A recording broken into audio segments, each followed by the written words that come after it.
Hey guys, Kyle the Death Knight of Anime here, bringing you my late night review of Eden Zero, Chapter 13. And yeah, I'm sorry this one's so late, guys, but as you all know, for pretty much anyone who checked out the video already, I've pretty much completed every single one of the Black Clover reviews that I had intended to do. So with the Black Clover reviews over, I should be able to get back on a bit of a decent track on with these reviews now. Like, I should be able to get them out a little earlier at the very least. But having said that, let's get into it. And so this chapter was interesting because the fight seemingly ended as the fight pretty much ended as quickly as it started in this chapter. Like, the fight ended as in the beginning of the chapter, started in the chapter and ended with the chapter, seemingly anyway. But honestly, it's weird because I would have thought that in a way, it's definitely something like this, it would have ticked me off in a similar way to pretty much how the Sabir fight, with the fact that it ended so quickly. I thought that would have ticked me off with as much as the Sabir fight did, but I think there are a couple of reasons as to why, for me, this particular fight works over the fight with Sabir. At least in my opinion. I don't know if anyone else is gonna have that same opinion. That they're just gonna hate this fight, like, just right out the bat. But yeah, there were two things right off the bat that really kind of helped. That really helped in the validation of this fight for me. The first was basically was Elsie herself. Like, Elsie was basically Elsie was legitimately pretty much putting up as just as much of a fight as Shiki was. So in a way, it kind of helped. Like, even if the fight ends, it still worked for me because she was just going in almost just as much as Shiki was. So it was almost like it was a pretty even fight, I would say. So yeah, in that sense, it worked for me. And on the other sense, and this is probably going to be the bit more of the controversial, bit more of the debatable part. But I really like the way in which Shiki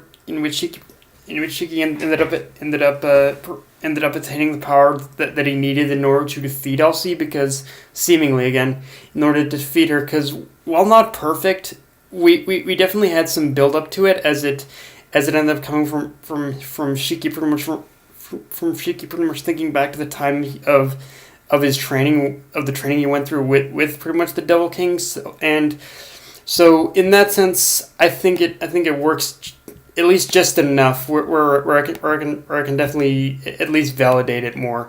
And to be honest, even though she hit the ground, I don't know. Maybe it's just me, but I'm not entirely convinced that this fight is over. I think Elsie has at least one more run in her, even before she gets totally defeated. Because I think there is going to be something more here. I think there's going to be more to this fight, and like I'm sure there are people going to be questioning how Elsie could be defeated so easily if she was considered like on equal par with the Demon King. But like I said, I think Shiki has trained with the Demon King, so I think most of it checks out anyway. Now, let's talk about the backstory itself, because, like I said, a chunk of this was pretty much Shiki, who was remembering back to the time when he was training with the Demon King, which allowed him to harness that power. And one thing, because in that flashback, we basically see what happened to Shiki's grandpa, the Devil King. He essentially died, presumably from transferring his power to Shiki.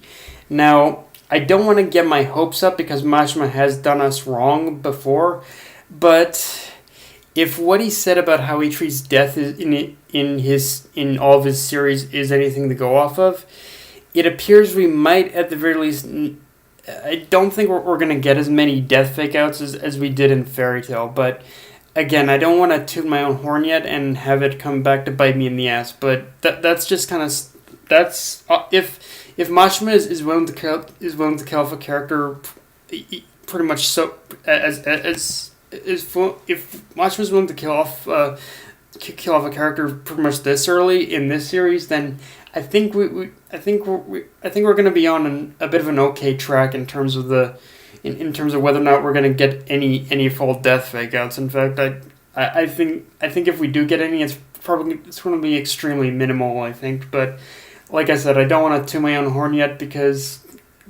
but I don't know. That's just what I think, and like I said, there is always the opportunity that the Mashima could just kind of turn this around on us, because I think if I remember correctly, he pretty much said, in terms of how Mashima pretty much views death and how he treats it in his series, he pretty much says that he really only kills off characters if it only serves a purpose to him or something like that. Like, so yeah, I think we're gonna be okay in terms of the death with this series, I think. Now we also get introduced to two more characters in this chapter, who were shown in chapter 1's color page, that being Justice and Victory. And honestly, yes, that is legitimately their names. And honestly, right now I'm praying to God that those names are just code names and we still have yet to hear their full names, because if not, then you gotta ask yourself how drunk their parents were to give them those names. Like, seriously, Justice and Victory, that's a new one. I'm not gonna lie. Like, I don't know what I don't even know what the hell Mashima was thinking by giving them those names. But okay then. But in all seriousness, though, with the whole reveal at the end that they're pretty much aware of the Devil King's existence, does make me curious how much they know and what their first encounter with Shiki is gonna be like, because pretty much between the entire reveal of the Devil King having once ruled over the Sakura Cosmos, and considering who these guys are, I doubt it's going to be the kind of history. I doubt whatever they know about the Demon King, it's going to be the kind of history that it's going to be the kind of history that pretty much Shiki is not going to be happy to hear, or even remain calm for much longer. And if I had to guess, I'd say everyone is going to be branded either criminal or vigilante, but after everything is said and done here. But yeah, I'm a lot of what this chapter did is that it just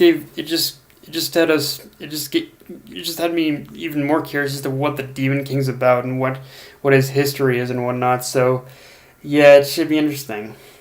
And the biggest reveal of all comes in the intro drop that not even the Devil King could even reach, like, Mother, this character Mother that we've seen, which opens up like just as many doors and just as many questions too, like why the Devil King even wanted to find Mother to begin with, where the hell this cosmic chick is even located if not even someone who ruled over the world could find her, and how Elsie even knows this. Like, okay, in terms of the first question, I think that one is one that's best left on the table and not really speculated about until we get more information.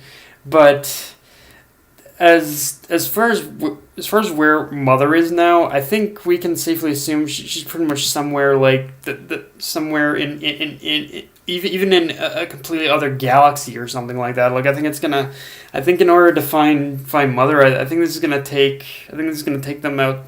I think it's going to take them out even outside of the Sakura Cosmos, which I'm all for, because if that's the case, then this possibility could definitely lead us to definitely an even more world building than the stuff we've gotten before. I mean, we've gotten some very minor world building so far, but if she's in like another galaxy, even then the world building for this series is boundless. It really is. And how the hell Elsie even knows this? Like, again, going back to Elsie, I really want to know more about Elsie and her connection to the Demon King. Like, we basically got the whole thing that they were basically bitter rivals or something, but yeah, I really want to know, like, what exactly their, even more their history now. Like, I want to know more. But yeah, guys, that's my review. If you enjoyed the video, like, comment, subscribe, follow me on Twitter, Facebook, AniList, or Crunchyroll. Dead Night of Me, signing off. Later, guys.